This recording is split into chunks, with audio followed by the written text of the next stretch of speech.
ya kozala oboso ya betando na bino na bayeba misana kolanda ngai wa bino Ange Kashila natombelaka bino bolandi bolamu pamba te tobelaka ntango ekoki ezalaka ntango ya maseki te ntango ya kotonga ekolo ntango ya kotombola ekolo ntango ya kopesa mpenza kotia mpenza pole na esika oyo te molili ezali pamba te mikolo oyo eti olekawa tozokomprendre te bato bakomi na intimidation soki ya wapi soki ya ndenge nini tozoka mwa nsima na bokambi ya Joseph Kabila Kivu mobimba ezalaki na contrôle ya Rwanda po M23 eza basoda rwandais lelo oyo batelemi kaka na Bunagana na esika moko ya mokie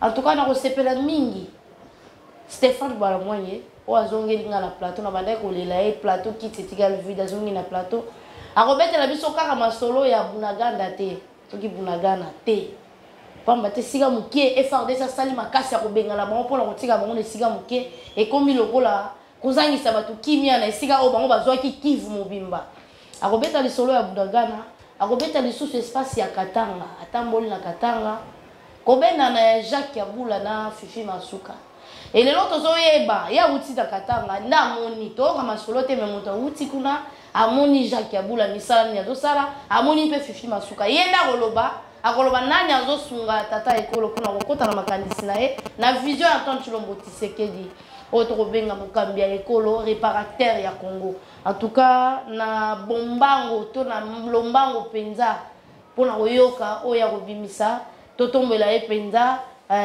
boyei malamu tokozangisa te koyebisa susu na bandeko to kopesa susu mbote kotombela bango pe susu bolandi bolamu mwana mboka na yambi yo malamu penza lelo.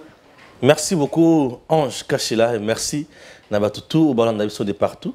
Nazongi, Nazana Kishasa Sikoyo, la preuve est que Ngayo na plateau à EDM TV officiel.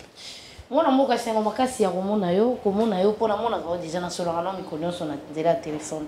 Kasi sengo ya koyoka oyo uti komona kuna. To sepela kapena mettre Joel Kitenga ebisa biso ba réalité to yeba te. Ouais, bien sûr. Lelo yo okoki kobetela biso lisolo ya espace Katanga. Nani azana kati ya makanisi Antoine Tshilombo Tshisekedi makanisi Antoine Tshilombo Tshisekedi eza koboma Kongo te kasi ya kotonga Kongo. Très bien. Ko kutanga mala komba Antoine Tshilombo Tshisekedi po bango ba kosala musala ilongo moko na ye. Fifi Masuka na Jacques Yabula. Merci beaucoup Ange. Et ça dossier moko moulai au Nazoloba. Nabanda qui déjà kolobel kamboya Madame Fifi Masuka et il y a des gens qui m'ont appelé pour m'insulter. Mais ce soit traité un médiocre, mais ce soit traité balobi au Kenati kolokambon ou apé sioté, mais ce soit balobi makambo tellement ébélé. Bon, na comprendre bango, ba monta mususu qui naza journaliste lokola batonyo so bazalaka c'est ma ba politicien ko senga. Je dois d'abord dire que Nazaka tant ya kokende c'est ma politicien te. Na bengaka ba politicien rarement nga ceux qui nazo travailler na politicien yenda bandi ko benganga. Ah oui. Donc na bengaka ba politicien rarement. Naza vraiment tiré na bango te. Et ceux qui sont politiciens. Bon ba politicien vraiment te moi j'aime travailler avec les hommes d'État. Ceux qui n'attendent pas boye baloba oh attendez princesse Adèle Kainda Mayine. Ozomon. Mais je ne vais pas commencer par là. J'étais dans le Grand Katanga. Si j'ai ya o na kenaki ko na Grand Katanga principal tour le blanc on a souka émission mais j'étais dans le Grand Katanga. Dans le Grand Katanga on a traversé na deux provinces. Province ya Liboso il y a au Katanga, chef-lieu Lubumbashi, deuxième ville nango Likasi. Wapi na au Katanga c'est Jacques Kiabula Katu qui est le gouverneur. Na quel sous na deuxième province il y a Lualaba. Chef-lieu nango to ville nango Liboso eza Kolwezi. Deuxième ville nango eza Kassange. Na kinaki kuna. Na ville ya Lualaba et na province ya Lualaba ba territoire pe eza ebele. Puisque d'abord ceux qui na Kolwezi azaka kana deux communes. La commune de Dilala na commune ya Manika. Omoni na tchana pembeni. Nazo bandana province ya Haut-Katanga. Et pas Wapi Jacques Kiabula Katwe Azali gouverneur. Chers compatriotes, je ne blague pas, je suis très responsable lorsque je dis ces choses. Nabato bazana Haut-Katanga ba Olandanga, o bato ba yamba kinga mingi papa mokenzi na Robank oaz ezana aéroport mama ba go pass Kabila kinga kutumbonga le yo sombi ogo pass na bi na sombi go pass alebite zombongo na yo apesinga mbongo abi musala osala kapona mboka yo ifo mboka ikasala reconnaissant vers yo na yebi papa na été na yebi maman na été na yebi bandeko na été mais ce papa là m'a prise en charge kaka boyo na musala na salaka. J'étais très fier na musala na salaka. Alors chers Congolais na Okatanga Jacques Kiaboula, monsieur le gouverneur, est totalement dans la vision du président Tshisekedi. S'il y a un gouverneur, n'est-ce pas Katanga, entre les deux provinces, au Katanga, na Lualaba, je dis Jacques Kiaboula est dans la vision totale du président Tshisekedi. Je dis dans la vision totale. Pourquoi je dis ça? Jacques Kiaboula fait ce que nous appelons le peuple d'abord. Il est en train de résoudre le défi, de remonter Makamouya Makasi. Et là, quoi, les bosso, Mokoloya mardi, Jacques Kiaboula a inauguré Maïmatali Lotiliki, Bissika Salaki na ba quartier, où le courant est à la kate.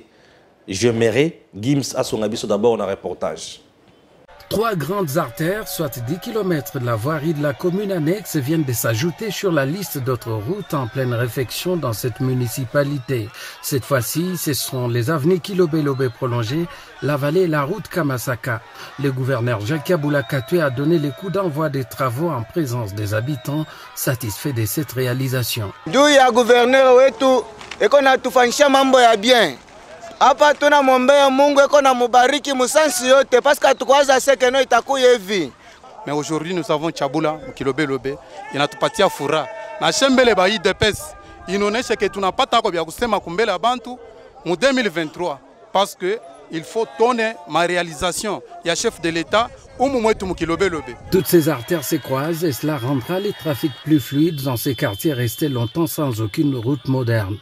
Par la suite, le premier de Haut-Katanga mettra sous tension un transformateur électrique, le premier du quartier, de quoi susciter la joie de l'élu de Lubumbashi, Thomas Lupata, ainsi que d'autres habitants. Je lance un appel à toute la population haut-katangaise que le choix effectué par les députés sur le gouverneur en tant que gouverneur de la province du Haut-Katanga, M. Jacques Kiaboula Katwe, n'a pas été un choix hasardeux.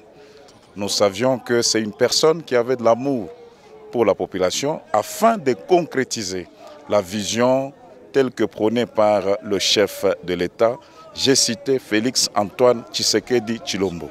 Impression yetu tunakuya kumsoutenir na kumremercier papa Kiaboula Watami. Mungu amubariki, tuko tunamsoutenir. Anatutosha mungiza. Anatutumia moto. Mungu amubariki. Tunakuya kumsoutenir, tuko mumukongo yake. Les maisons connectées au réseau de la SNEL ont vu leurs ampoules s'allumer pendant que l'implantation des poteaux se poursuit. Jacques Kiaboula Katwe affirme qu'il ne baissera pas les bras pour le désenclavement de la périphérie de la ville de Lubumbashi. Nous apportons des solutions aux problèmes de notre population. C'est ça la vision du président de la République, de travailler pour notre peuple. Toutes ces actions du gouvernement provincial dans la commune annexe répondent aux promesses électorales du gouverneur Jacques Kiaboula Katwe, promesse d'apporter des changements dans le quotidien des habitants de la périphérie de la ville cuprifère. En dehors de ça, Jacques Kiaboula alobi Katanga tobandaka koyoka ke bakendaka kosomba masangu na Zambie tongo medi poko ba Zambien ba koma ko benga bakatange ke o baza basi na biso masangu o bango baliaka e yaka epa na biso lokola mwasi azalaka kaka mobali pesa ngai ba yebi ke bakatange ba Congolais bavandaka kuna musala na bango ezaka koya kosoma masangu na Zambie. Jacques Kiaboula a dit non. Trop c'est trop. Le Katangé balinga kolia foufou. Ozomona balinga kolia foufou. Kiaboula a dit trop c'est trop, il faut trouver la solution. C'est pour cela, ensemble avec son gouvernement provincial et sous l'impulsion du chef de l'État, le gouvernement provincial avait déjà 15 000 tonnes. Fatia Bakissil Bango 5 000 tonnes et Sali 20 000 tonnes. Au moment où je vous parle, ma sangu oyo bazui. Oyo dans le bi ba loniteo ba bimisi déjà na se ya mabele. eza ya kosakana na yango te. Jacques Kiabula lelo saki ya masangu na tango ya katumbi ebanda kokoma ba $20 $50 25 kilos. Mais na tango ya Jacques Kiabula masangu ekomi kozala moins de $10 16 000 francs 18 000 francs na Congo saki ya masangu ya 25 kilos.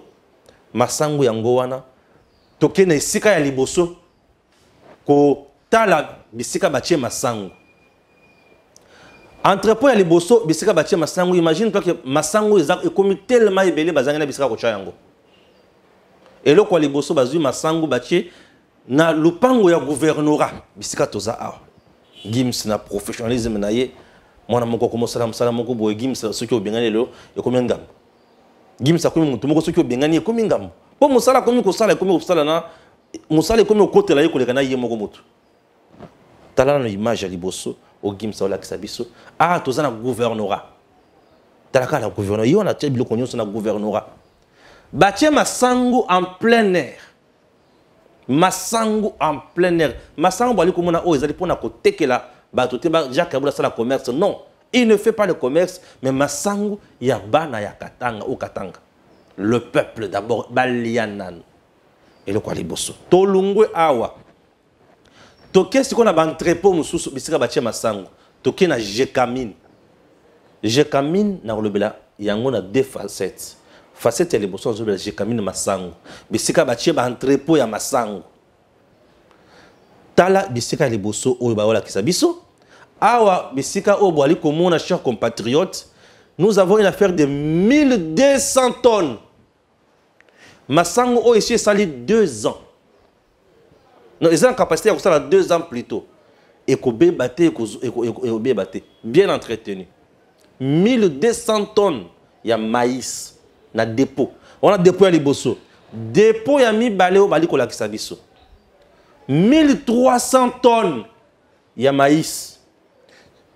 Loboko ya Fachi ezawana, loboko ya Jacques Kiabula eza, loboko ya gouvernement provincial ezali. Jacques Kiabula 4, Wandani. De père et de mère.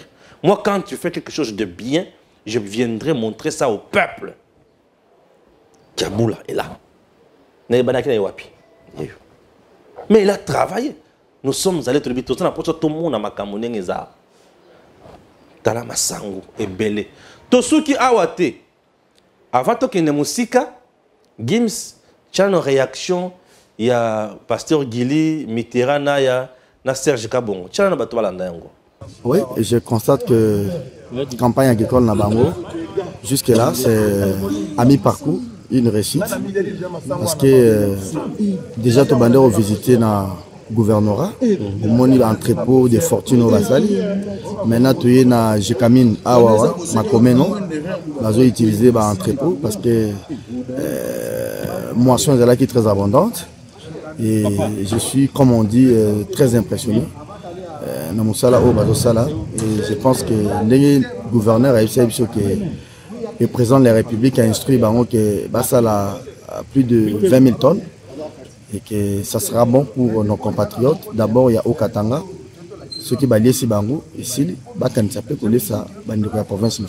Je suis très satisfait parce que le président disait une fois, il faudrait que les sols prennent le dessus sur le sous-sol.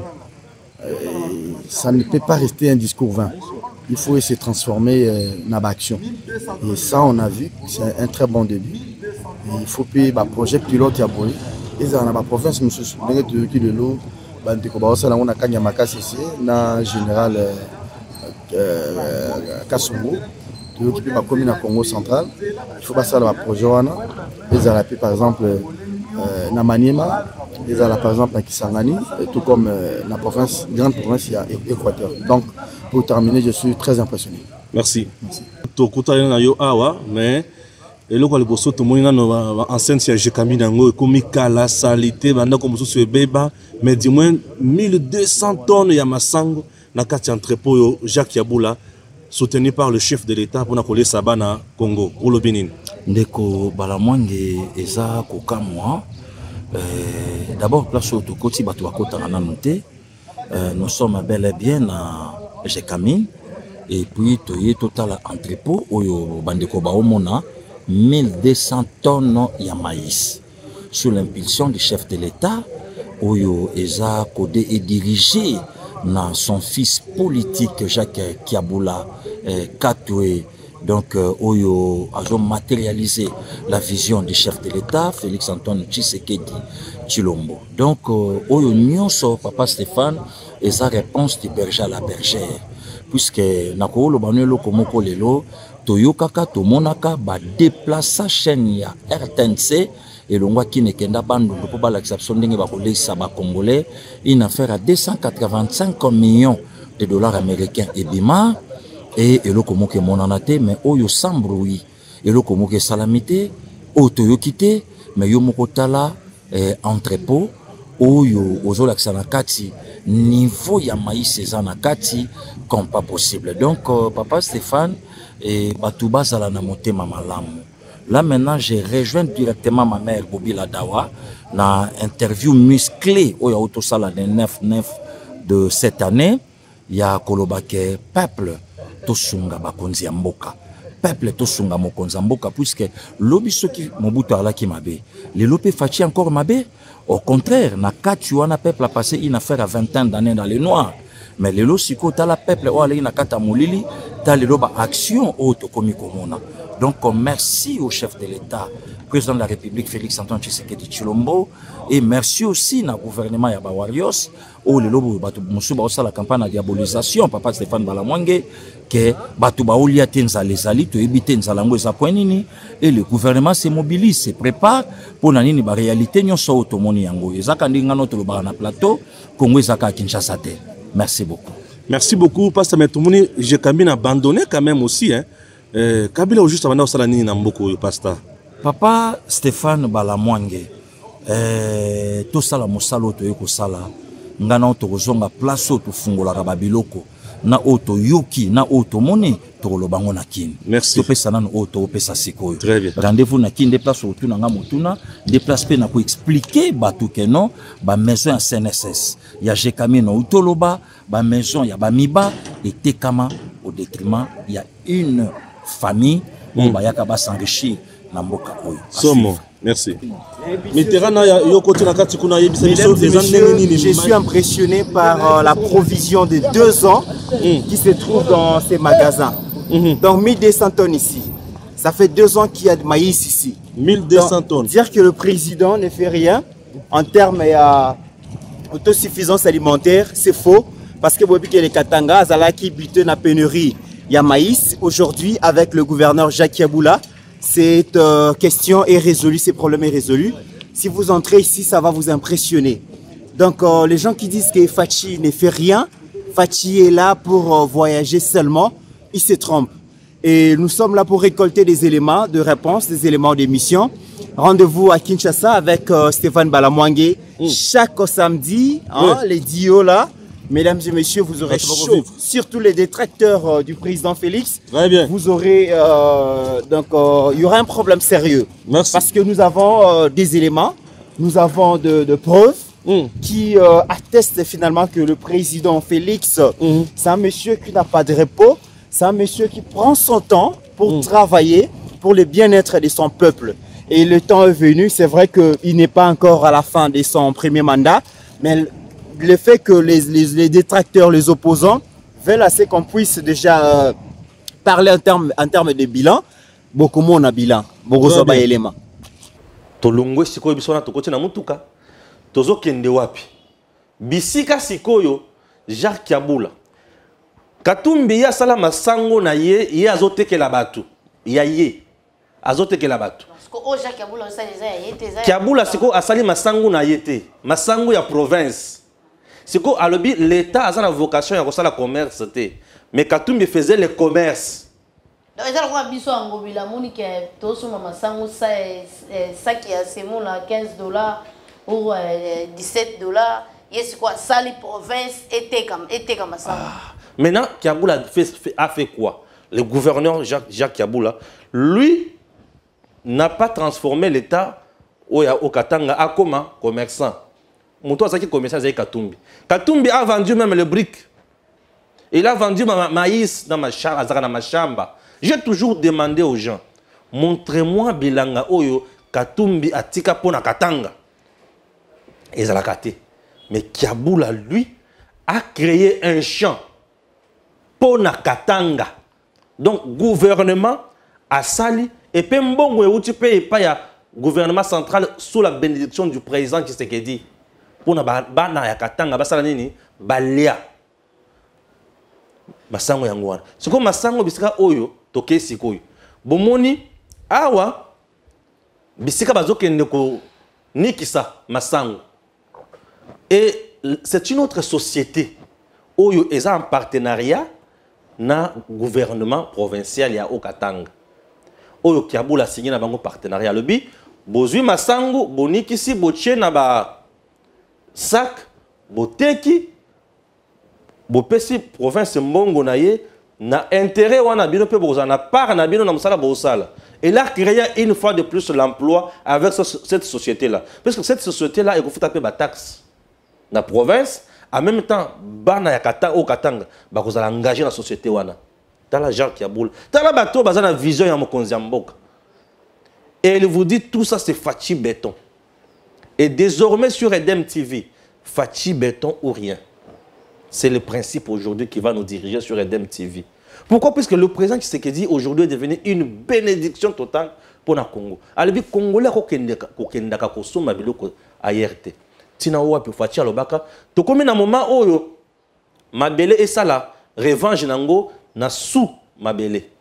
C'est-à-dire tolia biloko yankona na biso et non to banda ozalaka minéré non. To banda pe kolia biloko yankona. Alobaka les soso dio ya tribune ya Conseil de sécurité qui Congo a la capacité à collier Sata monde Congo. Tala makambo Fachi azo appuyé, tala makambo Fachi azo sala le gouverneur Jacques Kiaboula na Okatanga. Et maintenant masango bali komona fufu oyo bazote kango na moins cher. Bazo bengango Bukari yetu. Ça doit être ça hein. Bunga yetu Bukari yetu comme ça. C'est à nous ça. Masango bali komona entrepôt momona oyo. Ndebisika bayaka sikoyo. Eza na makoki ya roya ko bayo kanata na ngobilate pona apese moi mayele wana. Wana makamona bango. Ah nazana polémique ya ngobilate aza innocent. Aye ko la Jacques Kiaboula azopesa bato leçon. Jacques Kiaboula. Ko sunga ndeko Jacques ngobila. Alanda makambo Jacques Kiaboula osala. Jacques Kiaboula a se limité wana te. Bazwi lisusu na dépôt mibale. Yababa Kyungo Koumanzi. Asi akufa de reste mémoire. Bache de sous masango kuna. Po bisika ya kocha ekomi passe. Ya ona zo senga na bakonzi. Batala makambo oyo Jacques Kiaboula sali na Okatanga ezala kitoko. Asuki wana te tulunguna makambo ya masango. To yesu na makambo ya nzela. Nzela ya liboso ezalaki route Kasavubu. Voilà. Nazala ngona mutu po nazala ke sur terrain. Ba obedelanga masolote. Kiaboula. Ya Okatanga est commis propre. Kiaboula. Non, il est bon, il est meilleur. Non, Moïse n'a rien foutu là-bas. C'était de la médiocrité. Je te dis, il était juste un commerçant. Kiaboula est en train de corriger biloko moko saranate. Ozomona boulevard Kasavubu oyo bato bazakuna bayebi capacité na yango boulevard Kasavubu oyo 2,5 km. Boulevard Kasavubu 2,5 km. Et ce boulevard ils ont la capacité ya ko yamba mituka ya ndenge na ndenge volume ya makadam na ngo kaka ndenge gimsa ola kisawana eza suka propre kitoko ba sachet ba salité okomona yango wana te. Na bato ba olekana bazo boaka salité te. Jacques Kiaboula 4. Félicitations. Au moni bato baza na vision ya mokonzi. Boulevard oyo na tango ya Katumbi e bandaki o exister. Mais na tango ya Katumbi ezaki na ba nid de poule, madusu mituka zaka bioko ba amortisseur na mituka ya bato ko beba. Mais le lisse ata obwaki liki.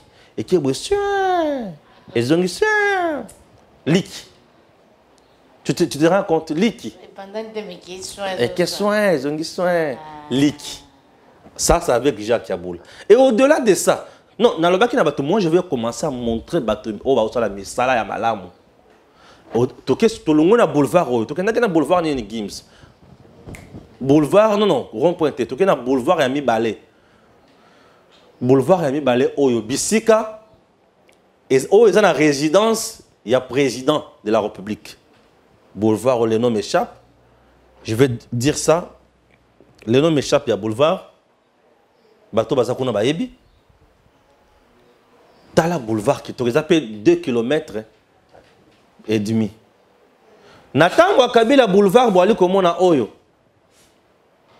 Bakanga yango quelque part. Ozomona Kabila azaki na système ya kukanga banzela. Loko les ana résidence naye akanga ngo quelque part. Bakanga pe Kabila kanga boulevard wana. Ya yeye moko. Azala te ya yeye moko. Oh, mais dans chaque province, un président a une résidence. C'est qu'on a résidence, il y a kuna. Ezaki passe. Boulevard Oyo, natango ya Katumbi, ezaki madusu. Mais natango ya Fachi Beton, na inane Oyo, pe na Jacques Yaboula ndenga zawana kitoko. Kabila qui parle à moi te. Tolungue awa to qu'est-ce qu'on a rond-point mususu. Nzela gimsala azola kisa awa. Koto bazo bengango nzela ya Fachi. Baba no bengango Joseph Kabila bato balibite e komi ya Fachi Beton. Po Jacques Yaboula muto bongisi yango lisusu. Nyonso Katumbi sala ya mabe ebeba déjà. Et c'est Yaboula qui a arrangé tout ça. Le gouvernement provincial ya Okatanga a fait un grand travail et baosala musala la bango ozali malamu et je dis bravo. Pourquoi? Puisque baza na vision ya mokonzi ya mboka. Olandi wana na sukisina na bango bongo. Na ezongi siko na Jekamine. Tunanga nini? So pas kondeko. Jekamine, ce qui otali Jekamine oyoka motema pasi. Na mituni que Joseph Kabila durant 18 ans qu'il a passé à la tête de ce pays. Moïse Katumbi, durant toutes les années qu'il a passé à la tête de cette grande province avant le démembrement territorial, Bazali Bato va développer une méchanceté na niveau ya extase, ya likolo koleka. Jekamine tala na Jekamine. Tala bandako ya Jekamine. Saleté. Ezanga toiture. Ba wagon et comment ya kala. Ni train, ni nini. Minerai à Jekamine, nanya komema yango. Talandingi Kabila, na Katumbi bakomi sa makambo oyo. Mais Kabila ne s'est pas limité ici. Jekamine a un patrimoine ya bandako. Selon oyo bato balobi na biso na kolwezi sikoyo. Avant nous avons mafifi masuka. Même bandako ya Jekamine Kabila teka. Bachina va bien à beau frère. Batambola kana va laisser passer. C'est qu'on est place dans autre napé. Biso te yebi ke maman Olive. Voilà ndio Olive à la chinoise. Na yebite. Ponga na yebika ke maman Olive à la chinoise. C'est que ba chinois ba bien Kabila beau frère ndenge nini et partout là-bas. Aza cousine ba chinoise. Na yebite. Ou bien voilà ndio. Aza cousine ba chinoise. Na yebite. Est-ce que les gens de Kabila dem to bala chinoise na yebite? Mais na tango na yeba chinois na okata na nini na Kolwezi batambola kana ba laisser passer à présidence. Ba beau frère. Ba beau frère. Ba bien ba beau frère. O yango mokilo mo benga ba so remarquer ba chauffeur ba benga na ba CV ki. Si qu'on a zoli tuna ba na benga beau frère ndenge nini. Mais lui bandako oya Jekamine na koti. Oya salélité. Non seulement ba teki bandako a Jekamine. Mais biloko ya Jekamine ba koti ba bongisi yango te et ba bomi yango. Et c'est ce qui pouvait faire quelque chose dans la carte de Jekamine. Ba wagon, ba train, ba bomi yango. Déplace ko Katumbi ça la société naie. Akuna matata. La carte est le roi l'état. À sa société naie moko et même ka minerai ya Jekamine pour na kuyenda koteka. Yes ko mbongo naie mbongo.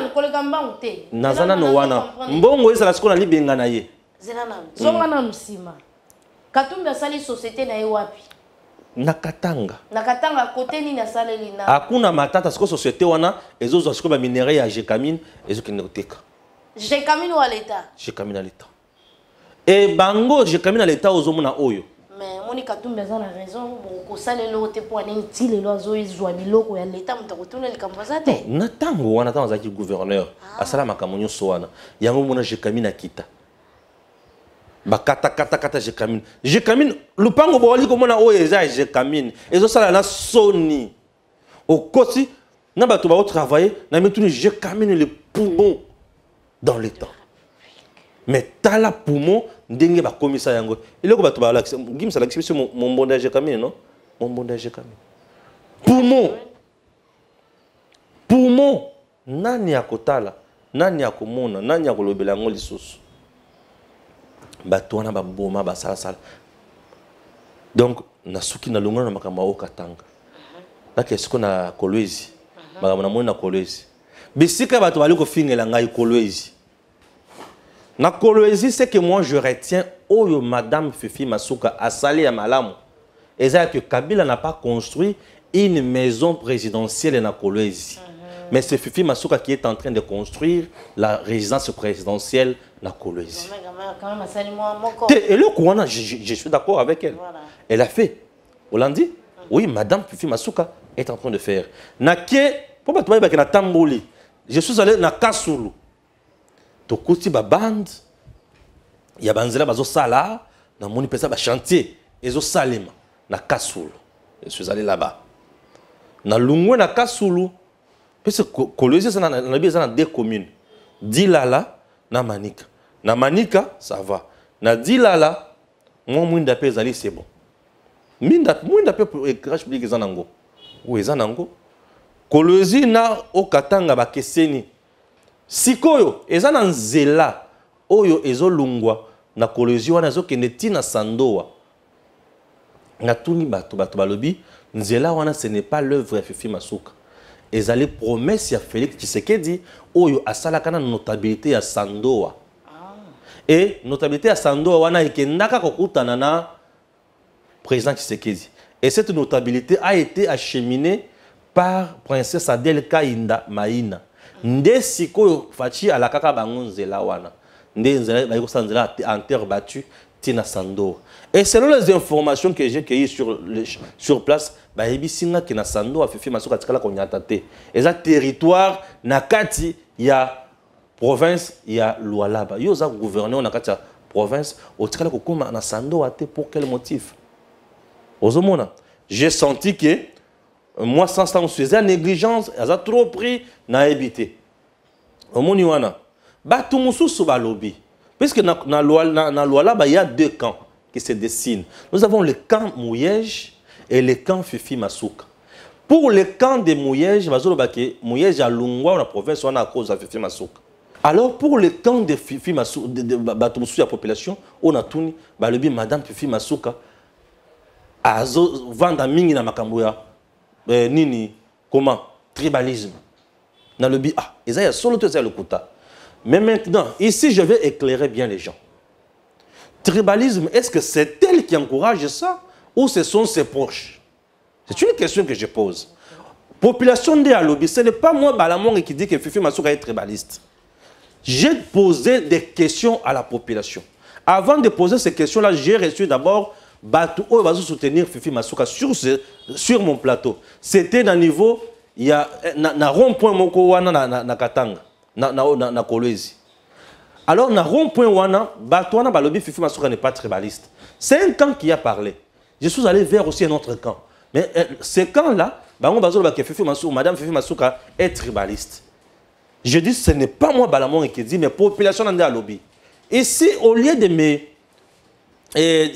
m'insulter, au lieu de m'intimider, Nazakut na Kobangate. Oh, Kobang, oh, Fifi Masuka za mutofachi, yo solo babon, mutofachi za mutofachi te, soka susala malamu te, je m'en fous, je vais dénoncer. Batu ya fachi eza bato bazosala musala po fachi akende liboso. Mutu ya fachi eza mutu bazosala musala po fachi akende liboso. Au moment où je vous parle na Lualaba, et eza na bato baza frustré. Est-ce que tokotika bato baza frustré wana, to il faut to récupérer bango. madame aza gouverneur. Et d'ailleurs, jusqu'à présent, c'est dans l'illégalité. Aza na rôle nini, aza gouverneur intérimaire, aza gouverneur confirmé, aza nani. Mouyej a quel statut aujourd'hui? Qu'on nous dise. Fachi, c'est l'état de droit. Fifi Masuka est dans l'illégalité. Ça, c'est selon moi. Parce que jusqu'à présent, intérim naye ezangandelo. Et banda wapi ekosuka wapi naye biti. Azaka vice-gouverneur et d'intérim, aza gouverneur intérimaire, toi azanani. Disons-nous des vérités. Fachi est dans la légalité.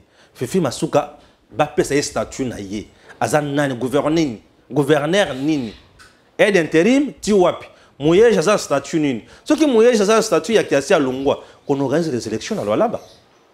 Et Fifi Masuka a un statut légal. C'est très important. Na Lungwe wana. Balobi aza tribaliste ba motard ba tambola raté. Je dis c'est faux. Ba motard mususu ba otambola là sans problème, je vis. Est-ce que sur le pénal j'ai causé avec quelques motards. Balobi nanga non maman a un problème té. Parce que les gens disaient que Fifi Masuka a traqué ba motard. Aux Hollanda. Parce que lorsqu'on parle de motards, on voit les Kassaïens. Alors moi, quelques motards on a tourné. C'est ce que je dis. Quelques motards on a tourné. Bah yebisinga que bango maman a un problème na bangote. On l'a dit. Quelques motards on a tourné. Mais quelques populations on a tourné. Bah le but que maman a tribaliste, na tribaliste. Bah bengi loi là ba capital et tribalisme. Bah tout ba oloba. Ce que je me dis, est-ce que ça vrai tout ça le kouta? Bref, moi je demande à madame Fifi Masuka. Ce qui est aïe, à se sentir coupable de la Makambouanate, à conscientiser le service naïe, ce qui est aïe, propager le wana, basa la moustra la volonté, pe la vision du chef de l'État, ou est aïe à commément, mboka kende le bosso. Et là, comme on se souvient dans la lab, au batu et belé balobé li yango. Aux Hollandi, balobi likambo yakukanga ba na ba kedena kanya makasese. La mesure a été mal exécutée par madame Fifi Masuka et son gouvernement. Na luki nazo son contraire na makambo wana na batu. Batu tout balobi kaka eloko moko ke maman a procédé mabé. Population ne muto alobi. Ezangaité. Moi j'ai posé des questions. Batu so bazo yebisanga nini. OK, ndaki maman pesa yo mbongo. Ngana za muto pas cité. Pona kende kuna po maman pesa ngambongo. Ce qui a kabili ngambongo ils a problème té. Mais na beti porte pas na ite ke na ye maman quand na yo lokambongo non. Est-ce que na kendaki na koloise na vélo? Na koloise na kendaki na vélo. To na pousse. Tant on se fout avec billet. O lobi? Tant on se fout avec billet. Ba to ba foutela ki nga billet pour na kenda koloise pour bayebi musala na li kosala. Bo ba foutela ki ba tonyo ce billet té. Olandi? Oh, kendaki apesa yo mbongo apesi yo te ngala lataka na mbongo na ye. Non, les gens aiment kozwa biloko comme ba fertilité. Non, zo le belaye, moto fachi yo le ba kokanga yo. Oh, qu'est-ce qui se passe? Ba se ba kanga na tango kabila. Ba torturanga. Na finga pe moto te. Oyi ba kanga pona nini? Azaki na image ya mende, azaki na tenue militaire. Et c'est notre réalité, ça mende na tenue militaire na RCD pour ba kanga. Nous devons dire des vérités au peuple. C'est ce que moi j'ai constaté, j'ai vu. Ce qui m'a kamona lobby, eza soloté. Mais que bateau ba moni ke baza ba tomayele. Bo ki tapé na katanga botuna, bo ki tapé na kolezi botuna. Ce qui oulia ka mongo na ye, ki takuna tuna. Mais moi, je suis là pour la République. Fachi que vous voyez, maman, azali pas moli pour nabiso. Ce qui est na sando wana otali batu, ba distance ba na kosala. Nan ndenge Fachi asali bango, nan ndenge bazo considérer Fachi. Nous autres salinga malili. Dans le non Fachi vraiment, il est aimé. OK na okatanga lelo otali ndenge batu bazo ba pour Fachi. Il est aimé. Yoka siko, il dépêche na okatanga. Bazo sunga Jacques Yaboulate. Monsieur le secrétaire général, nous avons une arme non conventionnelle. Nous avons deux ailes et IDPS dans Okatanga. Deux ailes. Ce qui est dans ça, baza. Deux ailes. Deux ailes et IDPS dans Okatanga. Deux ailes. C'est Okoto, Okoto. Bazo là, leadership de la province. Obisonde. Mais maintenant, Jacques Yaboula a le gouvernement provincial. À quoi se référer à Nani? Naba elle est baléwanate. À quoi se référer à Kabouya qui est le secrétaire général légalement établi. Kabou ya kopé ça sera elle moko o ya moni ki yende yango ndeza officiel le besoin mutel na liste ya batutel. Siko ba elle mususu etikali wana. Musala bango ezanini kofinga siko kia bula. Ngai se fachi rien.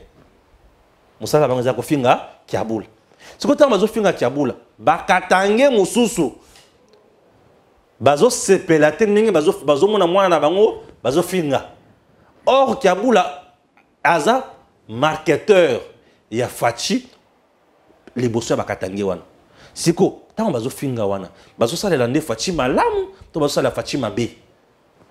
Est-ce que malo kamona o le ba on a côté les motos? Nanya évité que baza des ailes kuna. Et ce que je vous dis, c'est la vérité. Et ce que je dis, bah service ya Fachi, va tenir compte, bah lokaba trouver solution, na i de pes na kata, na katanga. Na okatanga plutôt. Disons-nous de vérité. Tala, Fachi azali pamboli pour na Congo. Ozomona, non, Fachi bénédiction. Na na kuti na kalamambu j'étais. Kalamambu je te son. Imagine, tuna bato na zaki na bango na okatanga. Na tuna émission sur kalamambu na chambre. Na obi na kidiaba. Voilà, on peut savoir un goût. Tout ça mon côté. Voilà tout ça dans deuxième épisode. Alors, tant on la makambo au Fachi au sal. Na tuni bato, est-ce que makambo o Fachi asali na okatanga na ope salemi na Kolwezi? Je ne dis pas que Fifi Masoko n'a rien fait na Kolwezi, hein. Ils ont na banzela on a outu kotanga na bakasolu bamanika kuna badila là, j'ai vu des choses, la propriété de la ville, la sécurité aussi, j'ai vu ils a bien. Mais makambo pe na yoki yango wana. Bato baba na rozalate o na ena bombo na za mwana motote pona ila kabino ba bombo awa. Moi je vous dis ah ba lobi boye, ah ba lobi boye. Moi, je ne suis pas un petit garçon, oh, pour mon doigt, non, je vous dis ce que je vis. Je fais mon travail.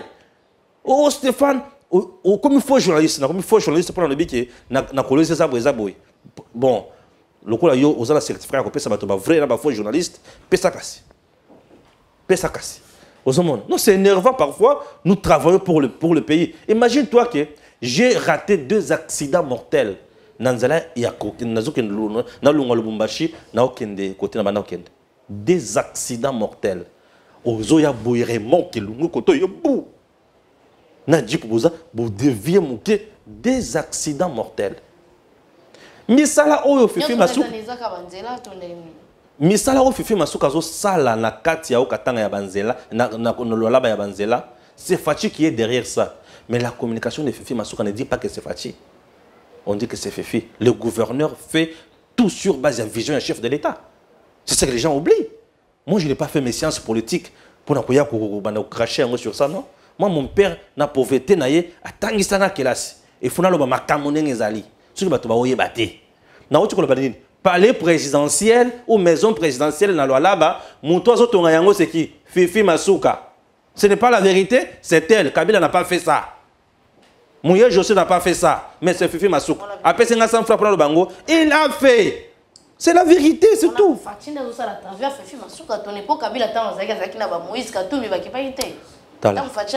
Autant Moïse Katumbi na makambo te innocent Moïse Katumbi na tango na ye Kolwezi ezaki zamba.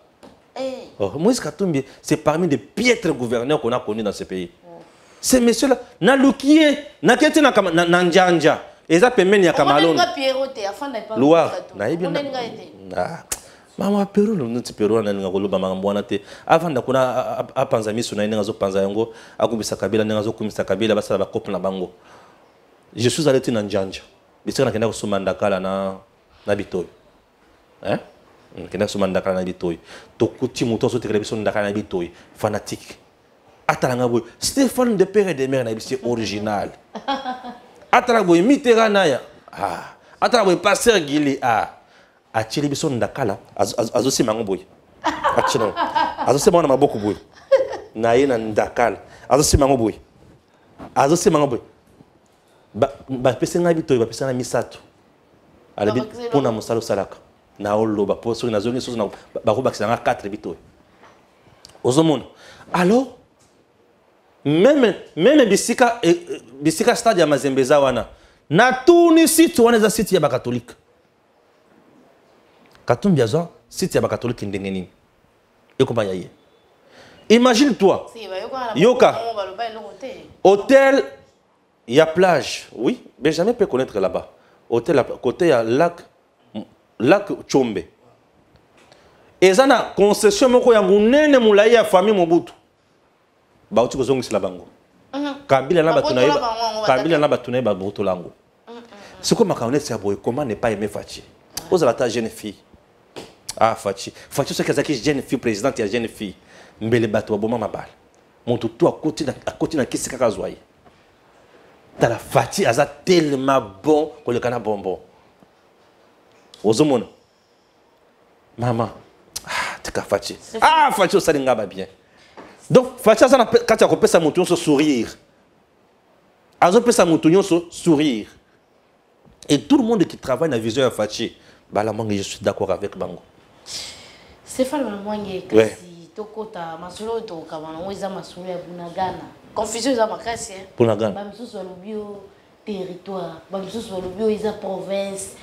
Kolo province on appelle ça rapport et pas Fachi et puis mutazo azo discuter mutalamuka. Azo lo banana pesa ka rapport ya Bunagana, administrateur na ngwa zana ni bon. Na éviter tamso ya éviter que va merci. Dans débat gérer ko. Zela na pesa bango so, na pesa bango info. Na mboka na biso batu belé bazangi boye. Gims, on a déjà combien de minutes pour toi? On a peu de minutes. 30? On a combien? 32? 40? Bon, tout ça, on a 8 minutes. Hein.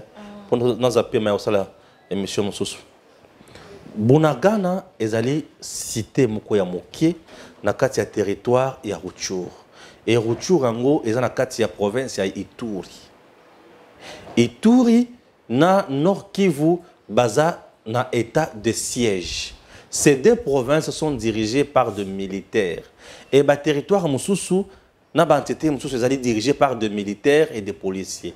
L'administration dans ces coins est allée militaire Oyo et Salamusala.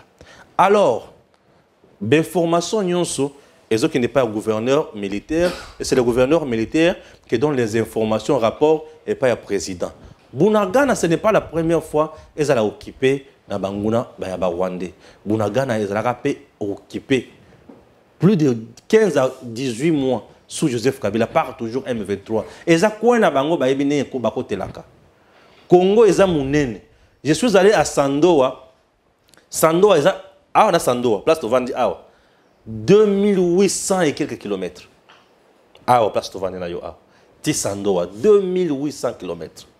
Imagine-toi, dans le Lubumbashi, tu continues à monter pour tout le Sandoa. Tu tamboleti. Ozomona, nous autres, nous bajino nanga oi. Et ça linga crampe et banyo salanga passe. Na mutuka. Na vandi bien climatisé. Nama kolo banyo salanga crampe. Na vandi à l'aise. Bongo sko matama na biso sim. Et boy ko vanda le bis Stéphane Telema. Ozomona, na le bi tuzaka na Congo. Ba bisenga tuzaka na Congo.